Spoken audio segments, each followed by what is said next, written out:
everyone, and welcome to our session, the next frontier, quantum and AI in cyber defense, presented by Global Alliance on Sustainability and AI, GASAI.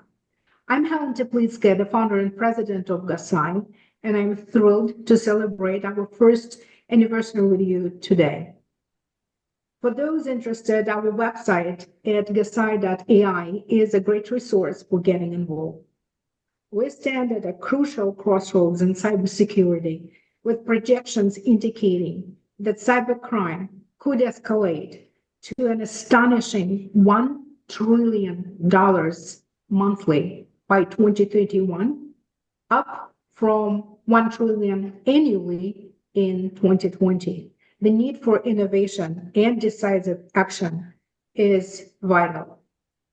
The convergence of quantum encryption and AI-driven threat detection has the potential to completely transform cybersecurity by exponentially boosting data processing speeds, empowering threat detection, and building systems that can adapt in real time to combat ever-evolving cyber threats. I am excited to introduce Ilyas, the founder, vice chairman, chief product officer of Quantinuum, the world's largest integrated quantum company leading the development of the most powerful quantum computers and the most advanced software solutions. We're also fortunate to have Orlagh Neary, General Manager, Quantum and AI GTM and Ecosystem Development at Microsoft. Their April 2024 collaboration with Quantinuum allows us today to have really much more reliable and fault-tolerant quantum computing, which is critically important for getting quantum computers used in real-life situations. And I'm excited to welcome Orlagh because she was registered just as a participant, and I reached out to her a day before yesterday. It was, I think, like 9 p.m. Because I was so excited that they could collaborate on their joint story, which is really amazing, between Microsoft and Quantinuum. Joining us today is our wonderful Dr. Layne Sharkey. And I say ours because she really starred in our last month event on quantum and AI. And she is going to cover not just the cutting edge scientific applications of quantum and AI, but also talk a little bit about the human part of cyber defense, because at times we forget that no matter how sophisticated cyber defense systems are, if we are not properly vigilant and trained, we cannot protect ourselves, not to say our organizations. And last but not least, we are welcoming Vikas Malhotra, the founder and CEO of WOPLLI Technologies, a leader in quantum cybersecurity frameworks and next generation connectivity systems. And now I'm delighted to turn the floor to my wonderful colleague, the GASAI Director of Technical Education, the ethical AI guy, Testi. Tom, let's start. Good morning and welcome to all of you. I'm so glad you all came. From my understanding, can we go around the room and do a brief intro to each of your bios? Orlagh, you want to start? Sure, thanks a million. Well, hi everybody. It's wonderful to be here in the company of such amazing panelists, a little last minute. And I'm looking forward to a great discussion today. It's really like through discussions like these that I think we're going to be able to grow a vibrant community of quantum ambassadors and enthusiasts. So thanks again, Helen and Thomas, for hosting. I'm relatively new to the quantum field myself. I've worked at Microsoft for over 20 years. I was lucky enough to be at part of the early days of Microsoft AI. But for the past 3 years, I've had the amazing opportunity to partner closely with our scientists in the Strategic Missions and Technology Organization on our quantum program. I'm focused more on the business side, on scaling awareness of Microsoft's approach to quantum and commercializing also the value it can create with AI and HPC together. So that's me. Looking forward to a great discussion. All right, why don't you go, Ilyas? Yes, first of all, thank you, Tom, and thank you, Helen, and everybody for thinking of inviting me to this forum. I hope I can contribute constructively. I was the founder of a company called Cambridge Quantum Computing, which was actually the very first member of the Microsoft ecosystem in quantum. I remember in late 2014 giving a live podcast out with colleagues from Microsoft, including Krista Savora. So our relationship with Microsoft goes back a very, very long time.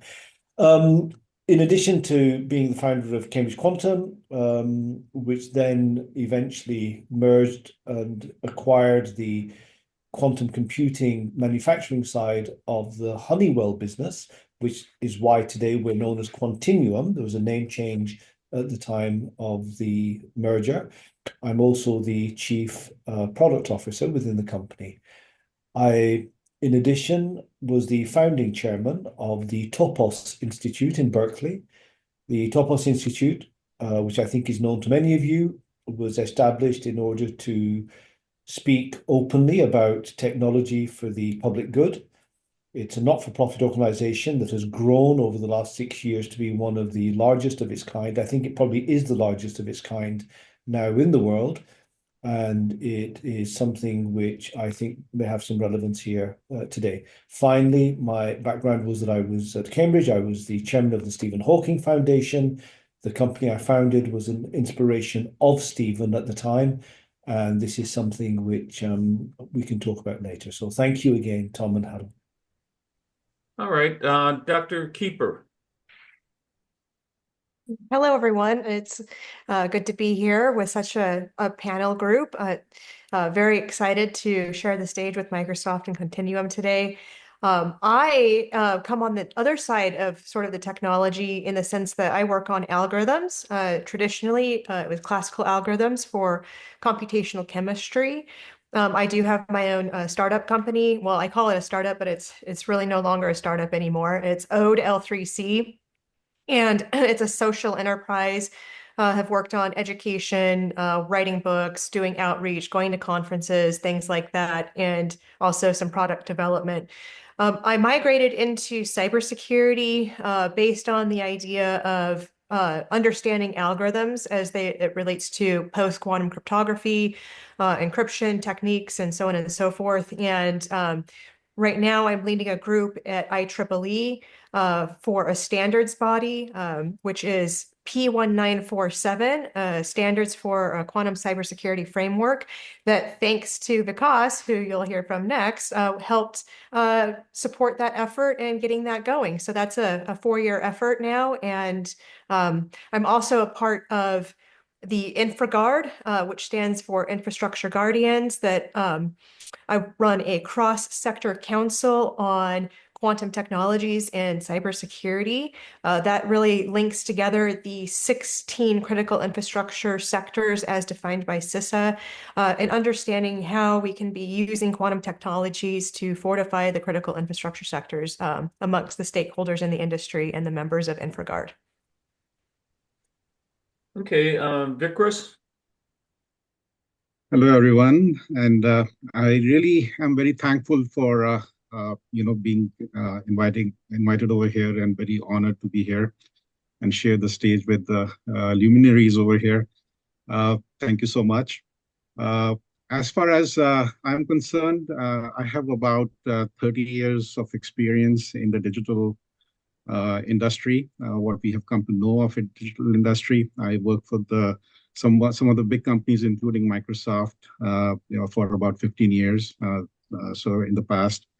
And I have always been in the system integration, how the things come together. So sort of building the internet, have worked at very early stage in some of the cloud projects, including Office 365 while I was at Microsoft, and helped develop that to the stage where it has reached, which has been a great product and a great situation.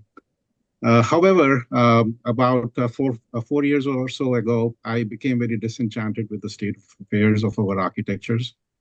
And I came to believe that some of the problems, including cybersecurity and the privacy, etc., are unsolvable with the current architectures, which are very centralized in nature. And I decided to take a sort of left turn, and that's how WOPLLI Technologies was formed. So WOPLLI is a startup, but at the same time, it's the next generation experiences company. It was a word formed by us out of 4 words: work, play, learn, live, which are our daily experiences. And we want to, our vision is to make our experiences safe, fair, trusted as we work, play, learn, live. So along with this, I have been very deeply involved in some of the new architecture frameworks, which are very decentralized in nature. I have been involved in setting some frameworks and figuring out direction in projects under Linux Foundation, including Decentralized Identity Foundation, Trust over IP Foundation. About 3 years ago, I got an opportunity to begin a program at IEEE, which is the cybersecurity for next generation connectivity systems. And that is how I have met Dr. Keeper Sharkey and some of the many big names out there. We have actually co-authored a book recently, which is Survival on Space, and we carry on. So I'm glad to be here. Thank you so much. Okay, let's start off with Orlagh, since she has limited time here. Microsoft launched Microsoft launched Quantum Ready program earlier this year. Can you talk a little bit about that? Yeah, I'd love to. Well, we launched Quantum Ready because we are passionate about helping our customers and both public and private prepare for a quantum future, because we believe that it's near term. So when I talked to you about joining the quantum program team a couple of years ago, I really was astounded by the breakthrough research. So I didn't even realize at the time that we'd already hit the level 1 milestone of achieving foundational quantum computing at Microsoft. I didn't actually even know that there were levels, truth be told. But I realized back then that quantum computing was no longer a Star Trek type concept, you know. And now in the last 12 months or so, the industry has actually reached level 2, resilient quantum computing, with the development of reliable logical qubits that can detect errors, correct, and compute. Like, it's amazing. And with our partners like Quantinuum, Ilyas, the number of reliable qubits is really quickly scaling. And so we're on the cusp of quantum computing becoming getting to level 3. So that's really why the team dug in and was like, hey, we got to really help folks out there prepare for a quantum future. And so, you know, it reminds me, Tom, there's a lot of parallels between where we are with quantum computing now and where AI was just a few years ago. So like in chatting with Helen the other night, saying like there is a lot of skeptics out there as to how soon quantum is going to become a reality. But if you think about how AI is now woven into the fabric of our lives, it was only a few years ago that AI was seen as really quite experimental still. You know, there were folks kicking the tires, but very few organizations were really preparing themselves to scale AI. Like back then, our team developed Microsoft AI Business School to help organizations get ready for an AI future. That was just really a few years ago. But we did see like organizations, like I think we'll all say on the panel, like we see that organizations that embraced AI early are the organizations that are now benefiting from the AI transformation. And so, you know, the same is true of quantum today. So we're seeing the investments from organizations, from governments, from the VC community in the quantum ecosystem. It's massive. Like I think the last numbers I saw were well over $1 billion. So the pace of innovation is only going to increase. So it's only going to get faster. If level one was just a couple of years ago when I joined the team, level two is now where we're at, like level three, practical quantum advantage. It's coming. So UNESCO, they declared 2025 the International Year of Quantum, and it really most certainly is that. And I guess I'd just say, for quantum ready, there's this Irish saying that goes something like, you don't have to fear the wind if your haystacks are tied down. And so with Quantum Ready, we're helping people get those haystacks tied down and just don't suffer from FOMO. Like my plea is to just come on the journey now and get Quantum Ready. Why should businesses invest in quantum computing now rather than waiting? Well, I think, just for the reasons I just said, like it's the quantum, it's coming, right? So it's real. And I think, when we launch Quantum Ready, what we're seeing actually just in the last in the last 2, 3 months is, a ton of interest, in particular from the financial industry. Where getting ready for quantum not only means preparing to create value that quantum AI and HPC, that hybrid compute paradigm, will create, but it's also to get ready for the new risks that quantum can create in the hands of bad actors. And so I think we'll discuss later on the panel, Tom, about what we can do to prepare for the quantum security paradigm shift. But it's equal. Like, get ready to prepare the value, to create value, and get ready to protect your organizations against the risks. You talk about cybersecurity and that. What can governments and organizations prepare for this, security risk? What can they Yeah. do now? Well, I guess I mean the risk really that I is most popularized, I suppose, is the risk to cryptography systems. The very systems, that protect our data, our identities, financial records, healthcare records, passwords, like, just really sensitive data out there. And the transition to PQC, it is complex, or post-quantum cryptography. It is complex, but like I said before, we've got to tie those haystacks down. So I think if you go back to the early days of AI, the conversation very much focused on the data estate. If folks recall, understand where all your data assets are. Are they on-prem? Are they in the cloud? Are they on the edge? Are they ever in between? Do you know where they're at? And digital transformation was really all the rage. And so if you think about all the planning and skilling that went into that digital transformation and that AI transformation, the leadership required to build a culture of data and AI, breaking down the data silos, the organizational silos, creating new forms of collaboration in organizations. It was a huge, and still is, a complex undertaking. And the same is true for the transition to PQC. So really, it's best to get started now. And I'd say, first, establish criteria for what constitutes your critical areas, your sensitive info, the data, the code, the services, and so on. Second, just think about conducting an inventory of where the asymmetric encryption is used, like pinpoint those areas that can be replaced with PQC. And then third, create a roadmap now for your organization. Identify, prioritize those areas and systems that protect the sensitive data, and resource the plan to replace with PQC. I think with an understanding, if organizations can develop a clear understanding of those assets, you can prepare to adopt PQC. And like I said, it's going to take time. It's going to take time to act and plan, weave it into your culture. Skilling is of paramount importance. Skill the organization, integrate the latest tools and standards, and stay up to date with the standards. Like, there's a ton out there. But thankfully, our partners, like Quantinuum and others, and Microsoft has programs, Quantum Ready, Quantum Safe, to help folks get started on their Quantum Ready and also their Quantum Safe journey. I think we're all in this together. Okay. Any particular use cases you're excited about? Oh my goodness, I think, if you just start dreaming about the different use cases, and I think it's it's amazing. Like it's part of why I just have really enjoyed the last 3 years or like maybe 10 years where with AI. But I think also working for a company like Microsoft, where our mission is to empower everyone to achieve more. You know, at our core, we're a platform company. Like I'm excited about what we're doing to get this innovation into the hands of customers who will dream.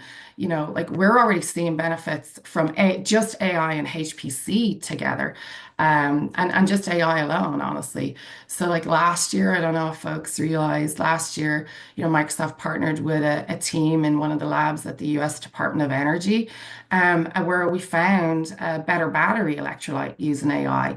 And that led to a discovery of a new material that has the potential to reduce lithium requirements by 70%. Like absolutely mind blowing. Like when you think about impact to not just economic value that can be created, but you know, sustainability and what more. And quantum, Tom, I really do think is the accelerator that's going to build on AI and HPC and help propel R&D departments forward in discovery of new materials. I really don't pretend to know what all the use cases are and the extent of transformation what we'll see, and nor do I really want to answer for the team, honestly. But what I am actually really encouraged about and what's near and dear to my heart is use cases in the bio and life sciences area.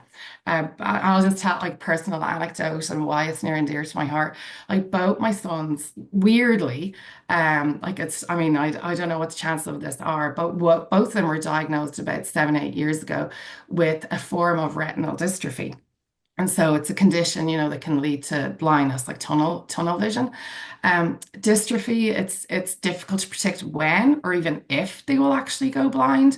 But I was fortunate enough to have them both admitted or be accepted into a research study that the Society for Fighting Blindness were conducting. They underwent genetic study and all this good stuff, but researchers so far, unfortunately, have not been able to identify the actual gene mutation that is causing the dystrophy.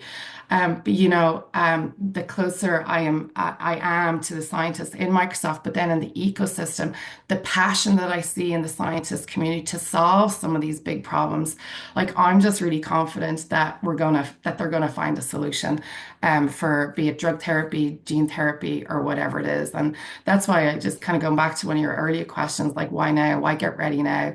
You know, the promise of quantum computing, it's real, and it's not just appealing. It's going to be absolutely necessary to help propel society forward, and hopefully, you know, get to a solution for my boys. That sounds great. Thank you, Orla. You mentioned Ilyas. Let's go to him. Ilyas, how will Quantinuum power AI? Well, first of all, I think that the timing of this call today, I wasn't being ironic, Tom. Many of you may not realize, but in the last 1 hour, Nature published a paper which conclusively proves quantum supremacy. In 2019, Google made a big deal about a statement, which at the time they made in good faith. And there's a particular invention from Scott Aronson, who's a professor at the University of Texas in Austin, and it's called random circuit sampling. Late last year in December, Google made a similar statement, but they admitted that they weren't quite through the last mile. And I don't know whether you guys remember, but it led to a major putting of quantum onto the front pages.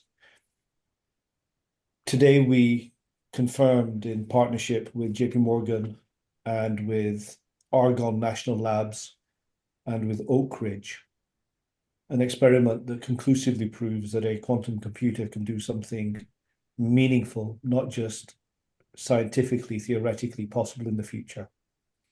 And the only reason that can be done is because of the power of existing computers. There are people out there talking about possibly having 50 or 100 logical qubits in the future. And we, of course, have that today. We have a track record of being very understated. But I think today is one of those days, Tom, that everybody who's on this call should just take a moment and recognize that it's not quite a ChatGPT moment, but it is a seminal moment. And when the history of quantum compute is written in the decades ahead, this will be the pivotal moment. The other thing, Tom, is that today we've also announced, together with JP Morgan, the first actual quantum application. Not a science exercise, not in the lab, not something that may or may not be doable classically. And it just so happens, that's why I was joking with Helen, who normally is ahead of the curve, but today I can understand why, because the announcement came out just a few moments before this call started. It's in the This realm. calling. Well, you know what? The world works in a weird and wonderful way. But just to go back to Tom, we've also announced the first application, and it is, of course, in cybersecurity, which is an application of certified random circuit sampling. And I could go on and on about that, but it's now real. It's something that organizations will be able to take advantage of. So from a very definitive standpoint, people, to answer your question, Tom, should care because it's real. Even a week ago, if we were having this conversation, I would have been very careful. I've known for a week this is coming. I've known for a month and a half this is coming. But we would have been careful and we would have been very measured about what the reality is. The second point I would make, Tom, is that in 2018, I was asked by the United Kingdom government to do the quantum readiness program for large organizations, 50 largest organizations in the UK. Subsequent to that, we've rolled this out to very many organizations. There are over 150 organizations who've participated in the quantum readiness program.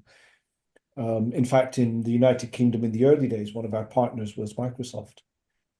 And in that readiness program, Tom, the first question we ask is, how will quantum computers or quantum technologies impact your business? Look at this from a business standpoint. You all have plans, you all have budgets, you all have milestones, you all have public statements, you all have competitors. How will quantum computers affect what you're doing or going to do? And not surprisingly, way back then, very few people could answer that question. Today, a greater percentage of people are starting to realize, either from a competitive standpoint or from an existential standpoint, that they need to take into account the fact that quantum computing is likely to be real, and obviously after today is real, and it's in a time frame that is not measured 10 or 15 years from now. So the second answer to your question, which is a very practical question, is that shareholder value, shareholder capital, revenues, and ultimately economic activity are at stake. And the last point I would make, Tom, very, very simply, is that, and I know that Vikas and others on this will have something to say, every nation state of consequence has a quantum computing program. This is bigger than individual companies. My views on AI are very, very well known, so I'm not going to bore you with them right now. But as far as quantum computing is concerned, this is the only technology where nation state after nation state has a national multi-year program. And there's a reason for that. This is not merely disruptive. This is an industrial revolution, and we're now living through it. In a very short period of time, is it 2 years, is it 5 years, it's certainly less than 10, we all of us on this call will have the experience of living through an industrial revolution. Our lives will change. And Orlagh was very eloquent about the impact of biology. Orlagh, my passion, the reason I get up in the morning is inspired by Erwin Schrödinger's work, What is Life, and the application of that with respect to quantum. And up until recently, it's been a very, very complex area. In fact, some people think that it's all smoke and mirrors, that there is no quantum impact or quantum process at the biological level, especially when we talk about DNA binding. And I think that This is really, really important because nothing is more valuable than human life, and there is no economic activity which is greater than that activity that is around medicine, healthcare, and the sustenance of life.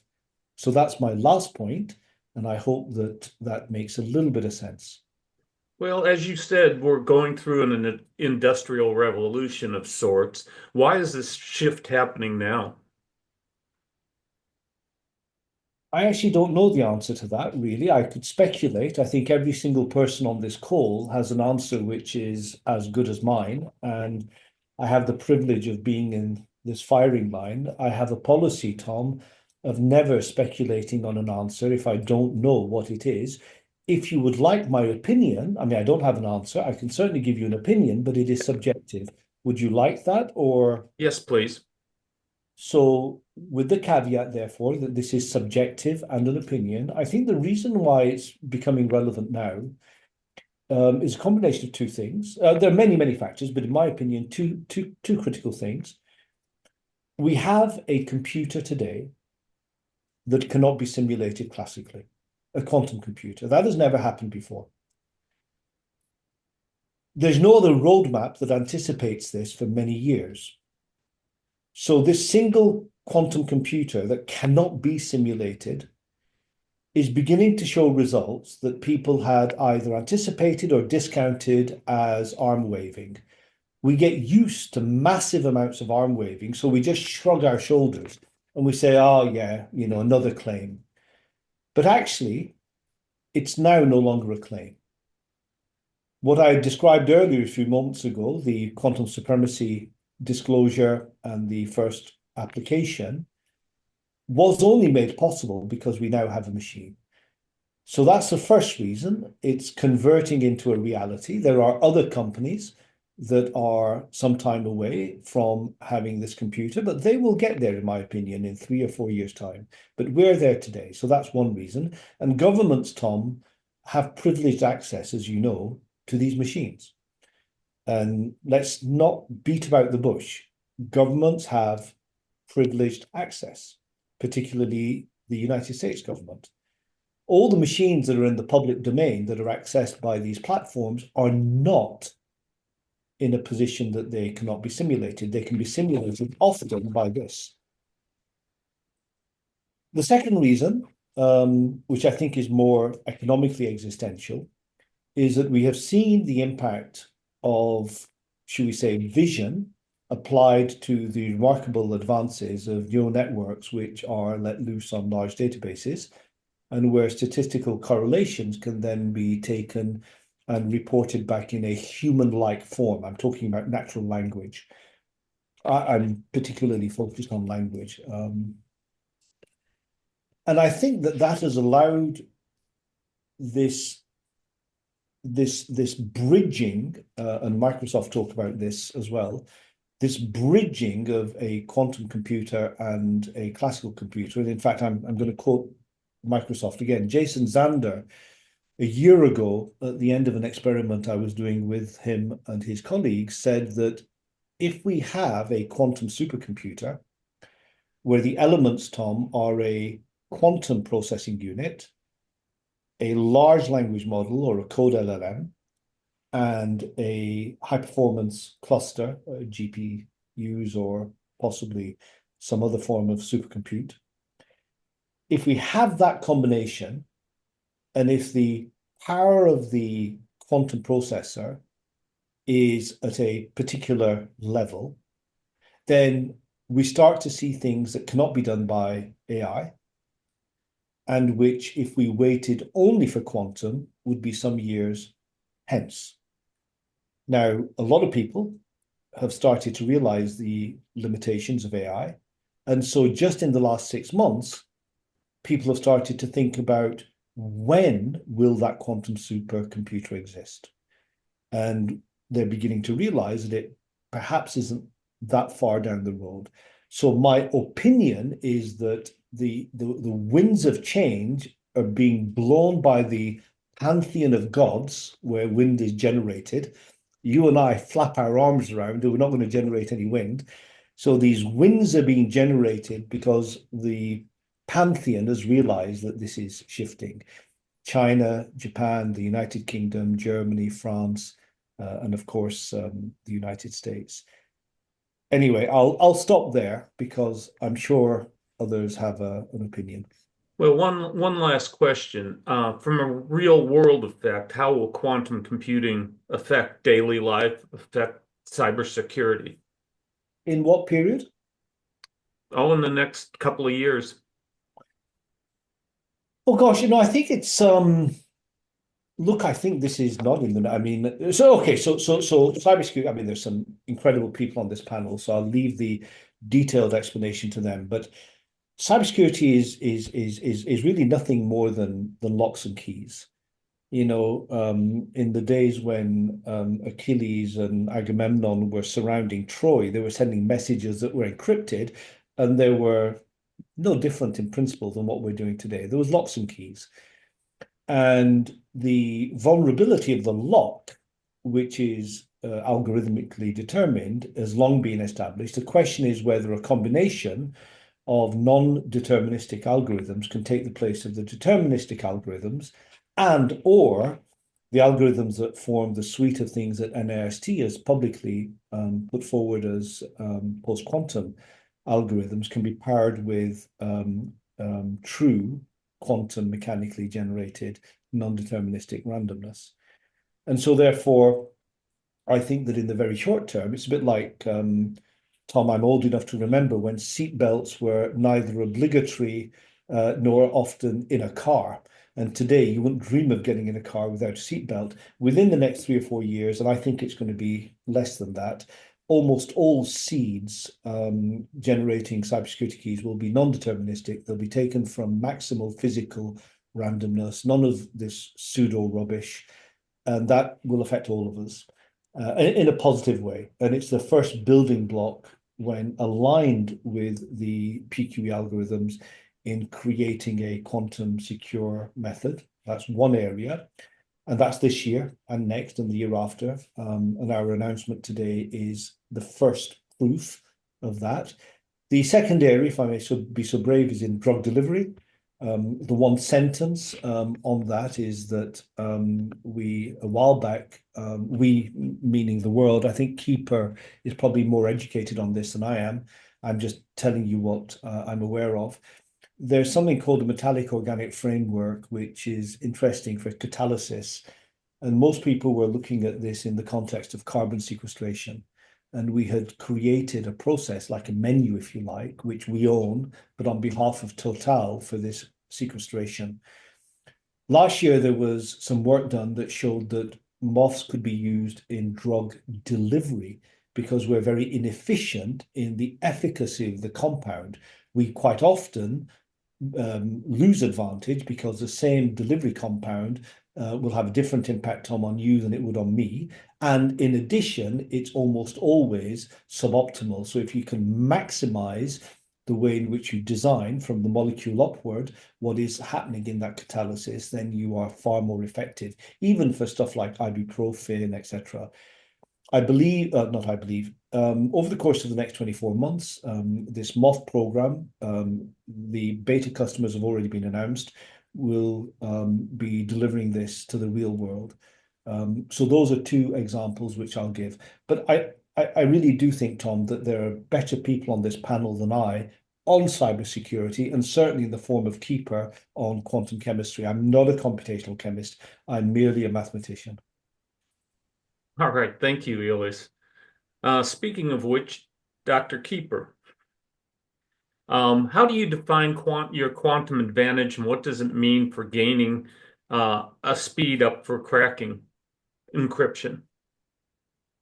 Well, thank you for the plug in, Ilyas. I really appreciate that. So a lot of this has to do with mathematics, as well as the algorithms.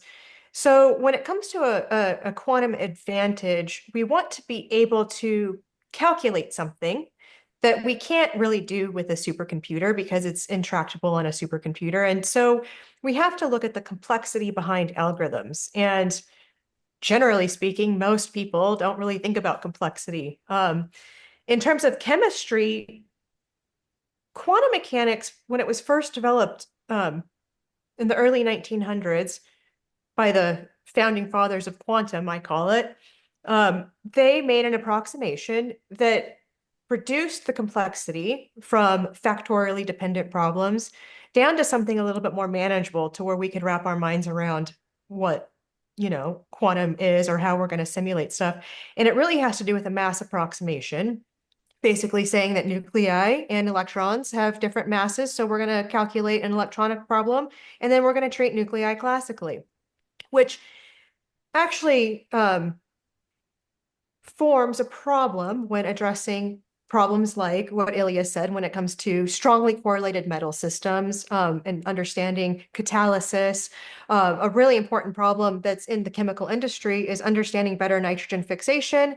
And usually that's done with iron compounds. We have iron in our blood, right? So we have a very heavy heart center, and the iron in our hemoglobin acts quantum mechanically, right? So we want to be able to understand these things from a medical perspective.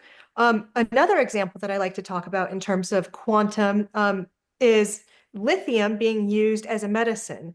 So lithium, the element, one isotope, so that's a nuclear change, works as an antidepressant in the brain, whereas the other isotope does not.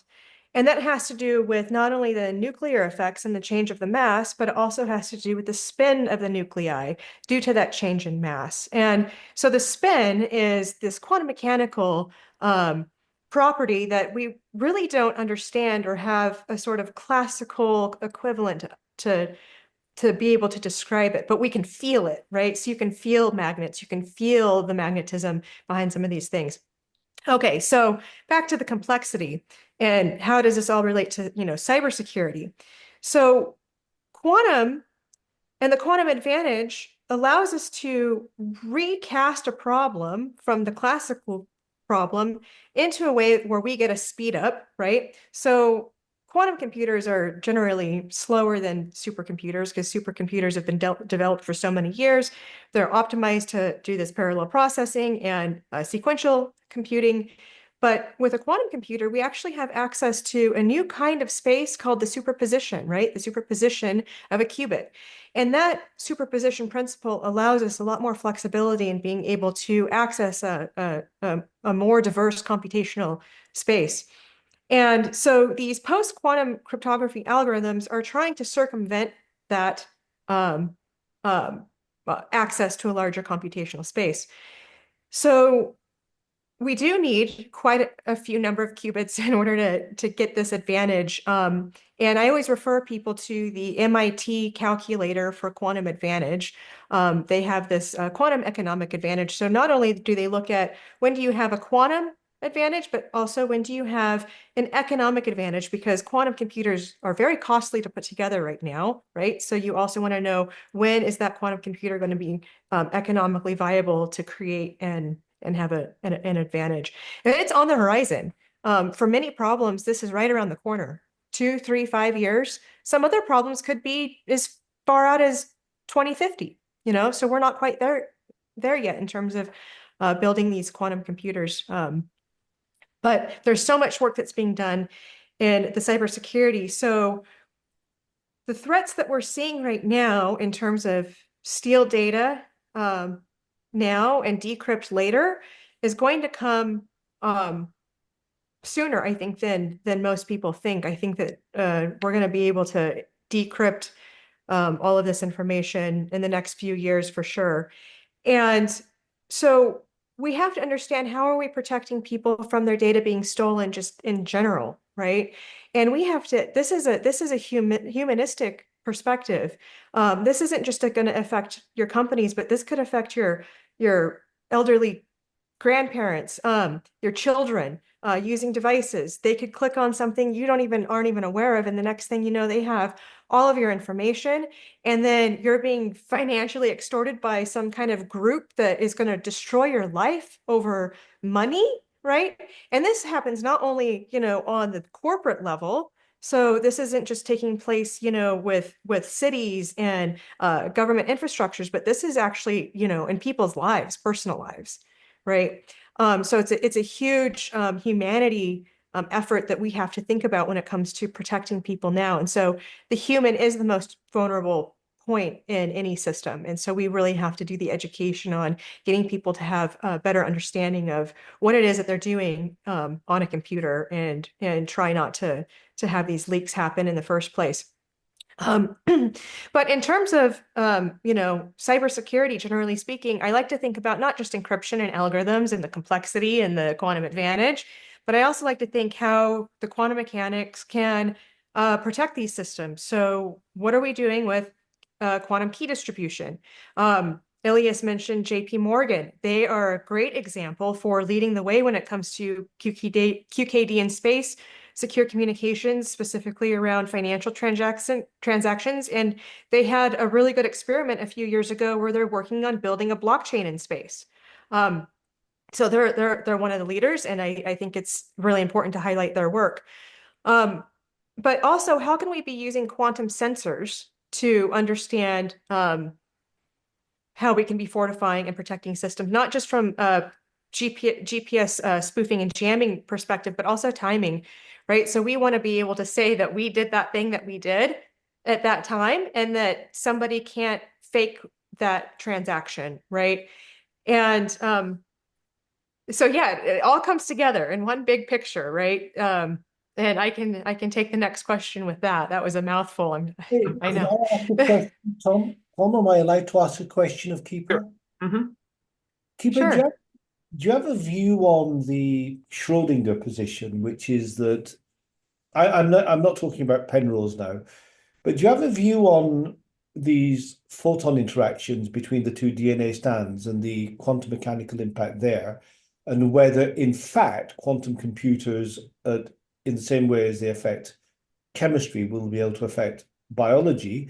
Or are you more in the camp, you may be in a different camp, but there are two camps, which is the only real impact on biology is going to be in informatics, where quantum computers, perhaps using analytics, would be able to see patterns and mutations of DNA over a period of time.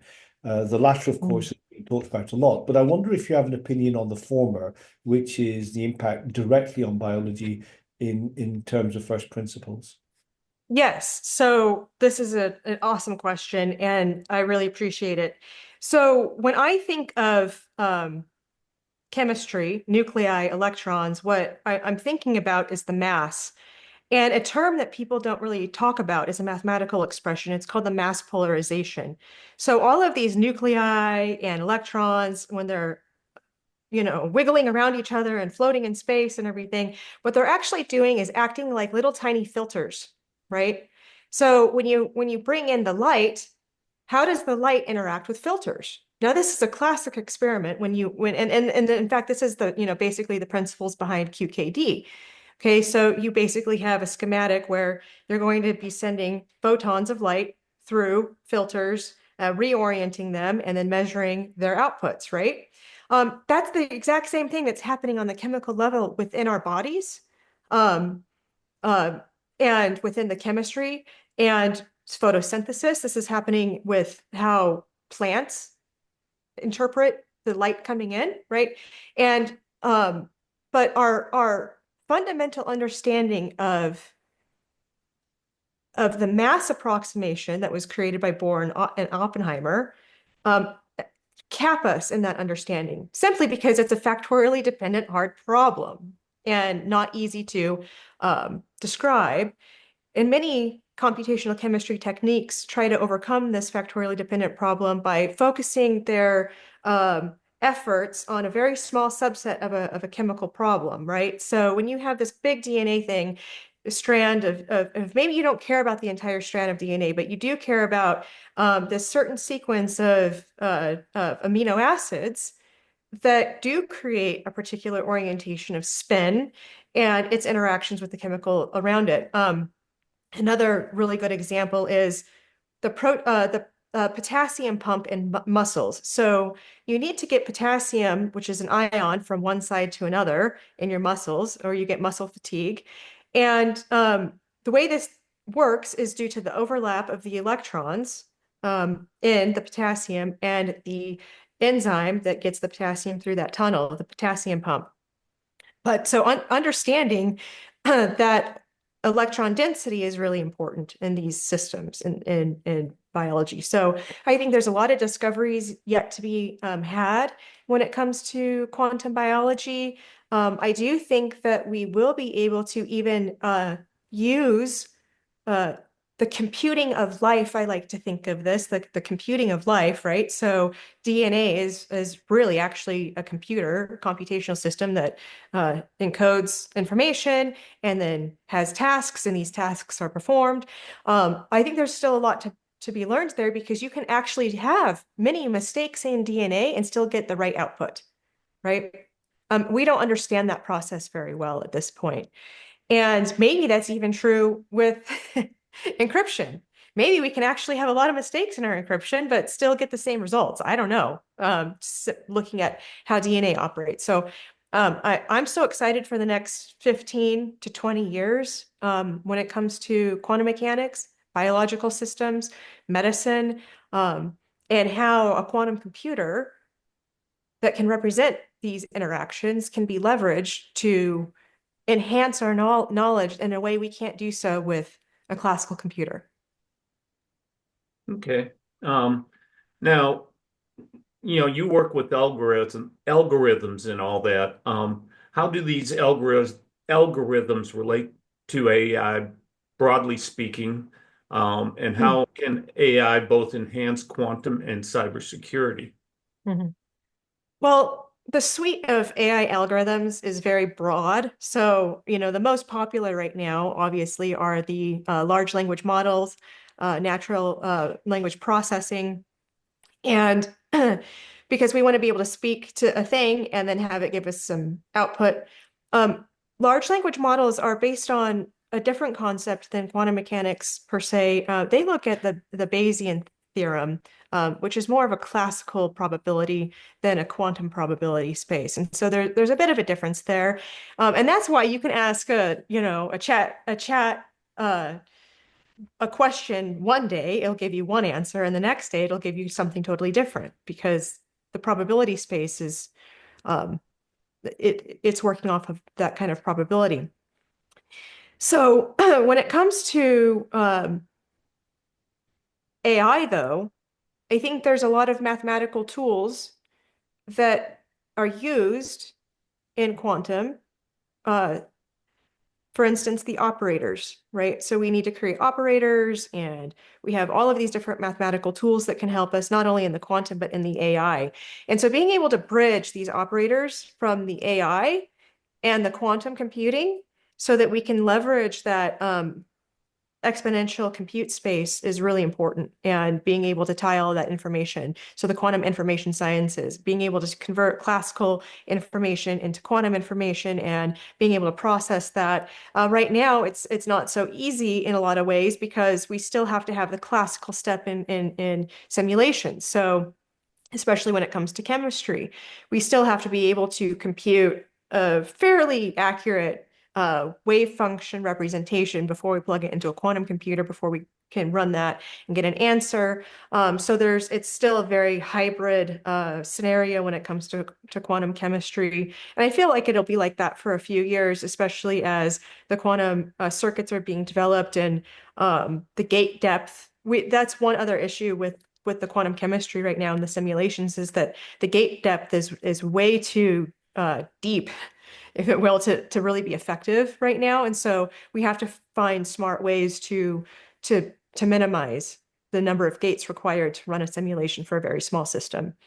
Yeah. Okay. Last question. I know you always want to make sure what the common public needs to know when it comes to staying safe in the cyber world. Can you talk on that? Yeah, so at this point, it's like, don't ever click on a link. So you have to trust who you're communicating with as well. And sometimes things get really exciting. So I'll get an email and I think, oh my gosh, this is the next best thing. I really want to answer this, and click on that link. And then before you know it, my computer's acting funny or something. I mean, not me generally, but like this is how it happens. And um, it, And the cyber threats are just out of control. You know, one of my favorite cyber crimes has been to completely shut down a bus system in, like, I think it was San Francisco. This was a few years ago.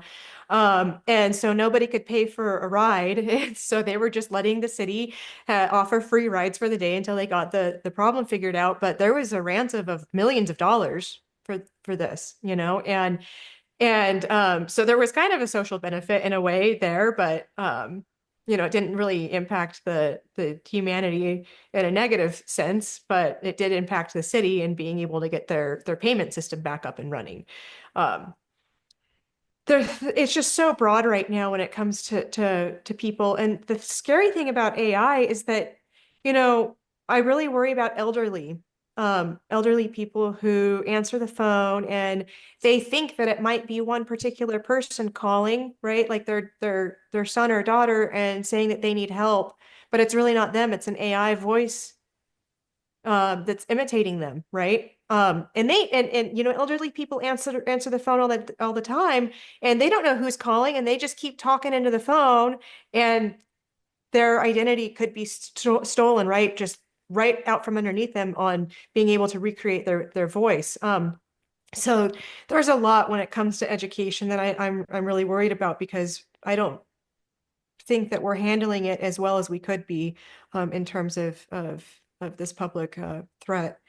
But in terms of, you know, the critical infrastructure sectors, I think that each sector has an opportunity to really understand their process, whether it's water treatment, the power industry, and how AI can be enhancing the way we do the work, as well as using the quantum computer to solve some major problems in how we get all of these different systems to communicate with each other across such large regions, right? As well as undersea and in space. All right, thank you, Dr. Keeper. Let's move on to Vikas. Can you talk about data collection and storage by everyone that interacts with this? You know, the average person has a lot of accounts out there. Yeah. So let me actually take you through a journey here. I think we have this whole cybersecurity as a big problem, and we all understand, you know, it is leading to a lot of crimes and everything. And Dr. Sharkey just spoke about, you know, how different people are getting affected and stuff. So as I said earlier, you know, so I took a like sort of a left turn to understand why this problem happens and why what we could be doing around this stuff. I believe at this point of time that we have failed humanity in the digital side of the stuff. I've worked all my life in the digital side of the stuff, and we are failing humanity on what it could be versus what it is. We have created systems which are very centralized in a way and how they interact with each other. For one reason or the other, we want to create large databases which will bring information on the people and various entities together so that they can communicate with each other, so that that data can be analyzed, so that some decisions could be made. However, that itself is a problem.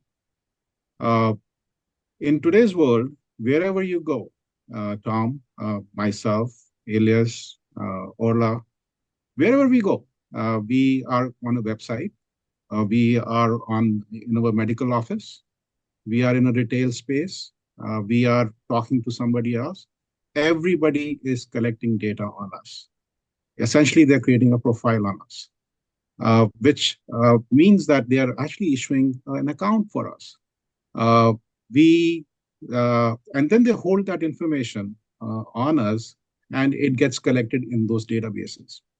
When we go back and try to interact with the same organization again, and that information is used to verify us, and we get into the system. So in a classical identity space, there are three entities. One is the issuer of an identity, one is the holder of an identity, and third is the verifier of an identity. As you can see in the centralized systems, all those three entities are one and the same, and it is not the person. It is a third party. So a person at this point of time has on an average 100 plus such accounts, which means that your information, mine information is in 100 plus such databases spread out, which are known maybe, right? But then there could be a lot of unknown places as well, because that same data uh, uh, is further shared, sold to third parties, which you may not be even aware of. So this is where the problem of control comes in. So none of us have a control of where our data is landing and it is getting sold to, where it is going further, and ending up in places which we are really not aware of. All these centralized databases are prone to hacks. So bad actors come in and they hack those systems. And that is where, I believe Ilyas was talking about, cybersecurity is seen as a lock and key problem. So we are trying to lock this big database systems with our data spread out across 100 plus such databases known. And some bad actor is able to break into one of those locks, and and our data is out. It has happened in various places. So last year, 2024, there was this big news on a data broker who was in the background check kind of a situation. They leaked 3 billion records on likely all Americans and UK citizens and Canadian citizens. This included names, social security numbers, birth dates, et cetera, et cetera. And why were they holding all that information? Because they were providing this service for background checks. And most of the people would not even know that this company was holding their data, right? So data centralization in this way has led to big problems. Not having control of where my data is going to end up being in the third-party systems or wherever, because it got sold, because it got shared, is the second problem. And that problem, I'll just bring up a case right now, which is in front of us. So there is a company called 23andMe, which collected DNA information for a lot of people. And it has, first of all, that whole information was hacked a few years ago, because of which they ended up in financial troubles. And now they are going under a bankruptcy kind of a situation. And nobody knows where that DNA information is going to land after this, whether it is going to get sold, whether it is going to get shared. Obviously, a person whose DNA information it is has no control on that, right? So there are two problems I just cited. One is the collection. Second is the sharing, selling. And then there is a third problem.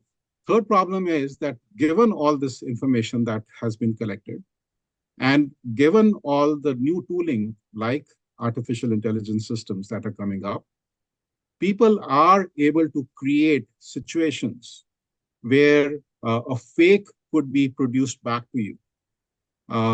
Dr. Sharkey just mentioned elderly people, so they're picking up a call, and then their son or a daughter is on the phone, but it is a fake. They're asking for money. Grandpa or dad, can you go to the next store and buy me a few gift cards and send those to me, and I can encash those. Or it could be just the fake people, different people representing a different organization. There have been in small business kind of environments, or even in the home environments, you get calls from utility companies.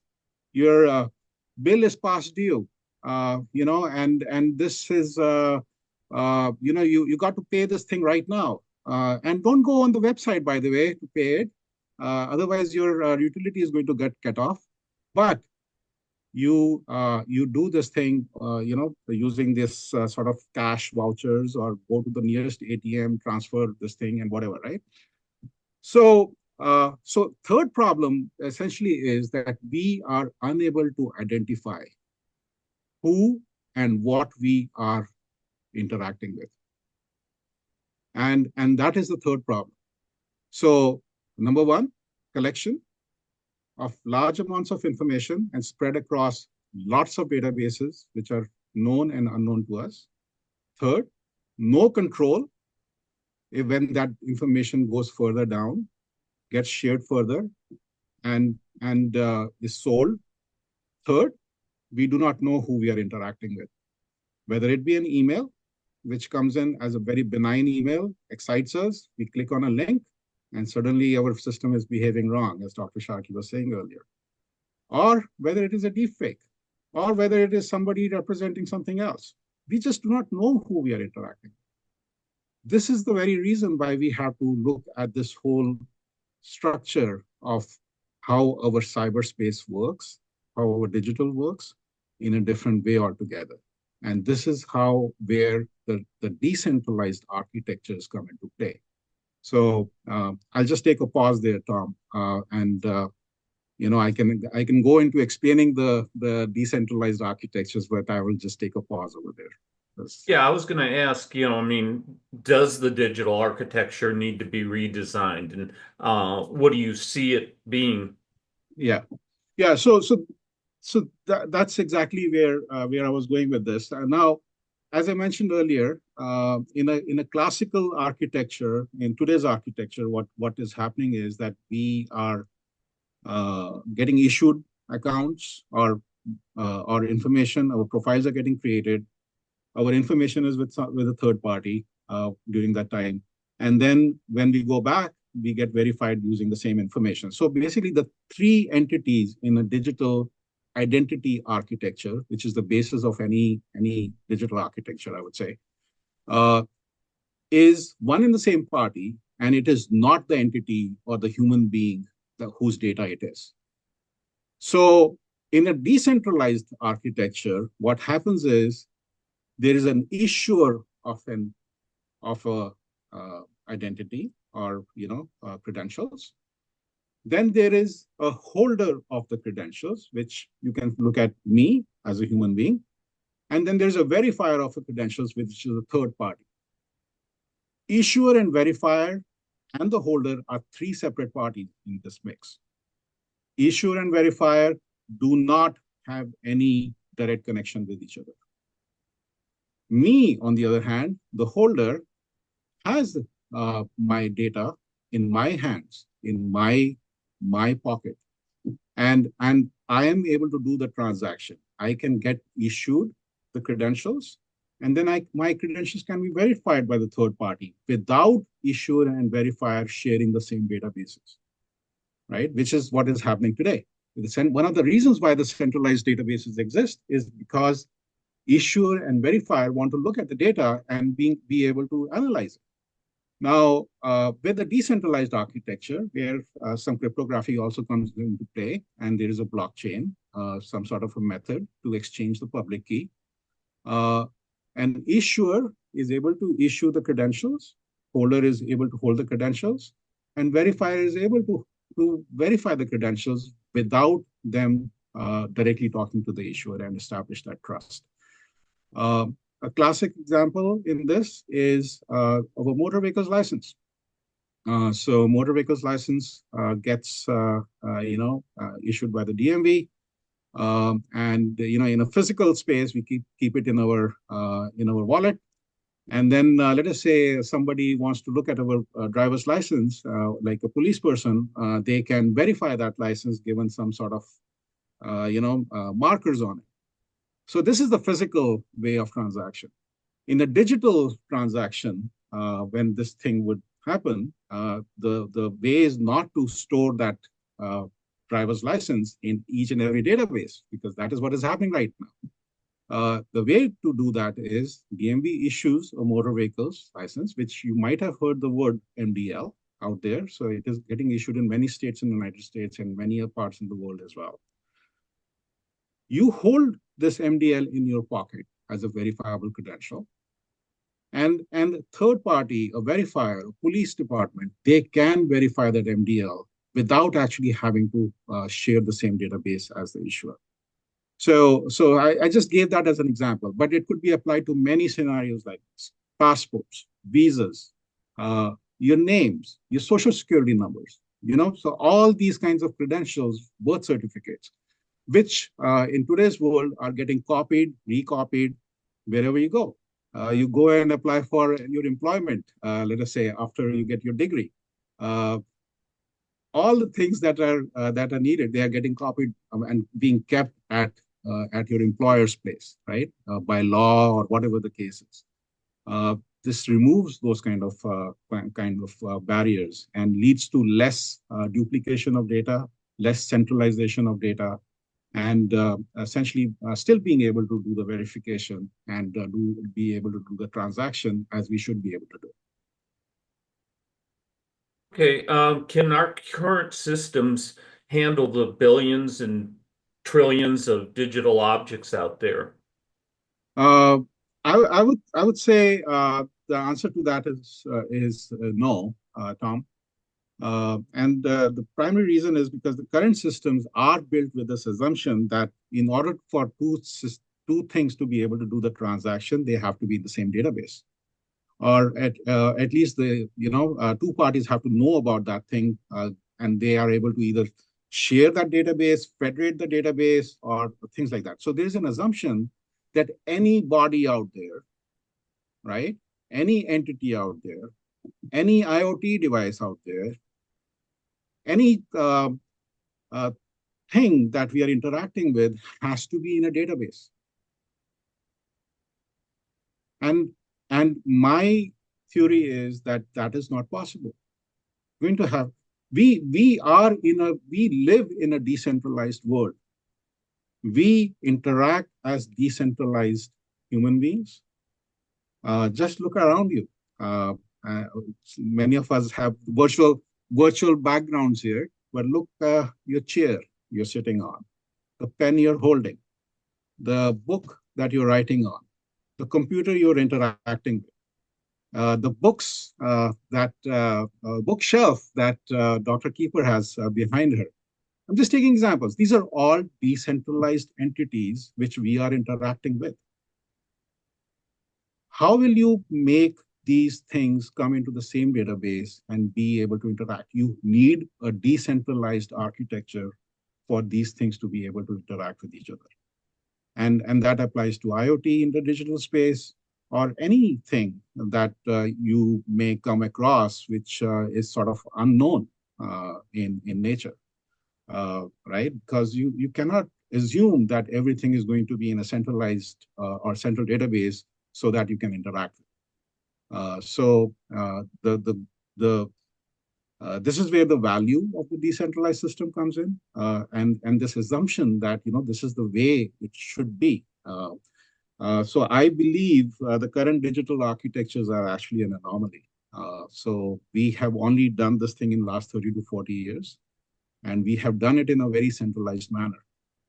And this is an anomaly because as people, as humans, as our world, as universe, space, we are living and breathing in a decentralized space, which is different than what we have created with the digital environments. Vikas, can you maybe summarize it in one sentence so that our participants could have a takeaway which will be clear and succinct? Yeah. So, three problems that we have from a cybersecurity perspective. One is centralization. Second is no control on where our data is landing. And third is we do not know who and what we are interacting with. The solution for all this is decentralized architecture. Okay. At least I understood. Thank you. Yeah, I've got a couple questions that I just want to throw out. Sure. The first one is the Chinese quantum computers, Zukaji. Probably wrecking that name. Does anybody have any comments on that threat? Just sent like 3 text responses. So I suggest, if you don't mind, does anybody have a ready answer? Because if you check the chat, I sent 3 messages responding to this question. Unless somebody really wants to address it, the rest can see there in the public chat.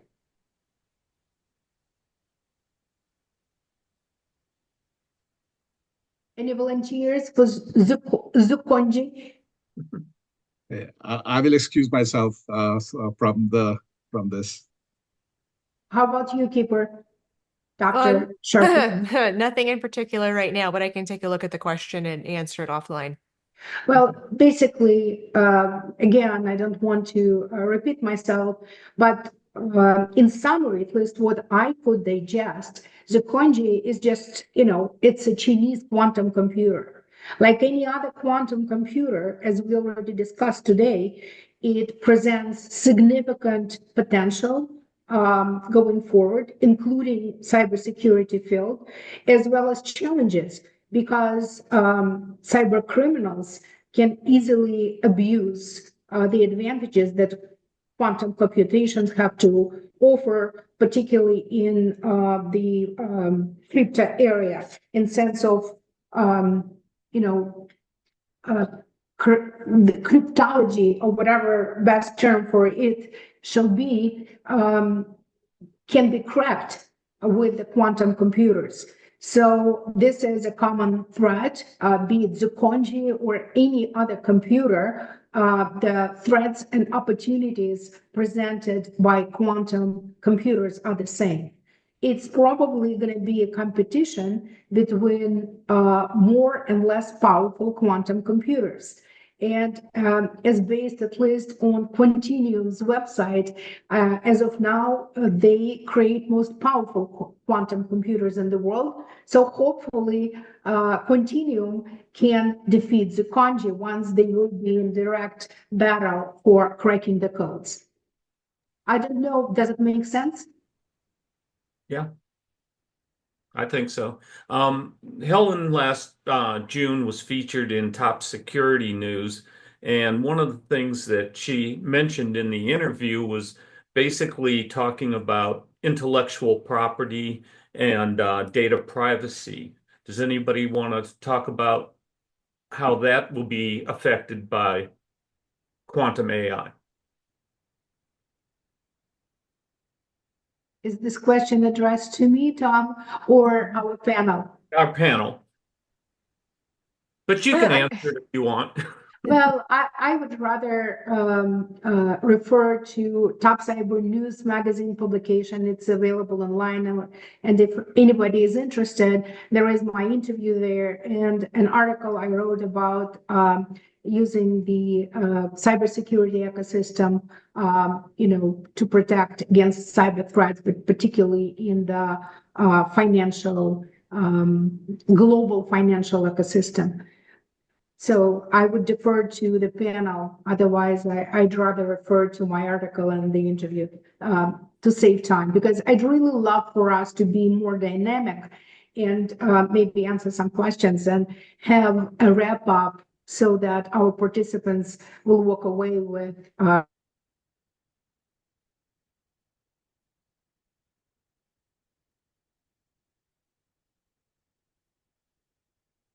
what to watch. So I can take a shot at it. Helen, Like 1 minute. Okay. Let's become yeah. So with the with the ability to able to identify, verify like an entity which is being thrown at you or coming at you, either as a fake or something that is unknown to you, this can be achieved with decentralized architectures and intelligent systems which are based upon those kind of methods. Second thing that I would say is the control that I was talking to you about, the control on the data as it flows out. What is privacy? Essentially, privacy is that not being able to control your own data as it goes out. You want to control, have control on your moments. You want to have control on your, your information, and it is out there. So in order to be able to control that, there are methods actually available through decentralized architectures which could be implemented. She'll have another event dedicated just to this subject, because it seems like it really worries all of us, our privacy.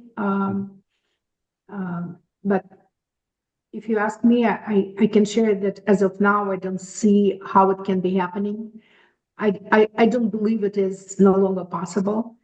And, but it's a subject for a whole separate conversation. Sure. Okay. Why don't you go ahead and finish up, Helen?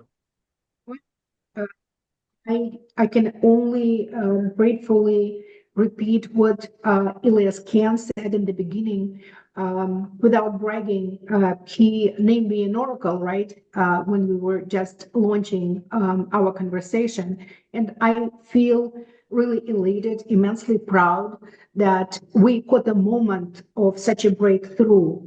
And I would like to help the quantum skeptics dissuade their concerns and just be ready for post-quantum era. At least we are doing everything in our human power to help, because if we extrapolate and kind of go back to cellular networks, to mobile phones, to wireless internet, in the beginning, it all seemed like weird, far away from real life and not impact us. And guess what? The same with the AI. And in my humble belief, the next decade will be more quantum than just AI. It will be quantum and AI, in my humble opinion. So I would like to thank our panel participants today. At least I immensely enjoyed the conversation, and I hope that our participants learned a thing or two about it, but primarily got a spark to feel that quantum is already here. It's not a utopia. We just need to get ready for it and maximize the positive outcome of availability of quantum computing that can far supersede the classical computers' capabilities, and also be ready for the threats that access to quantum computing for cyber criminals exist. And when I say cyber criminals, of course, there are defense implications and, biological weapons, you name it. So I very much hope that those who create and own quantum computers will be vigilant and will protect themselves and will protect us. So thank you all. I really enjoyed our session today, and I look forward to the next ones. Thank you for participating. You shared one of the most precious commodities with us, your time. Thank you, everyone. Thank you, Helen. Thank you. Thank you. Bye. Bye.